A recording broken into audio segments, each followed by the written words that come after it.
नमस्ते hello friend, देख सकते हैं बेल्ट का आवाज़ हो रहा था तो बेल्ट टाइट कर रहे हैं हमारे गुरु साहेब सूरज बयान चौधरी नाम है इनका।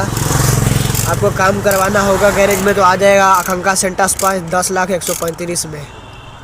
देख सकते हैं बोल्ट ढीला करने के बाद बेल्ट को थोड़ा ये करना होता है गाइज। देख सकते हैं गाइज, देख सकते हैं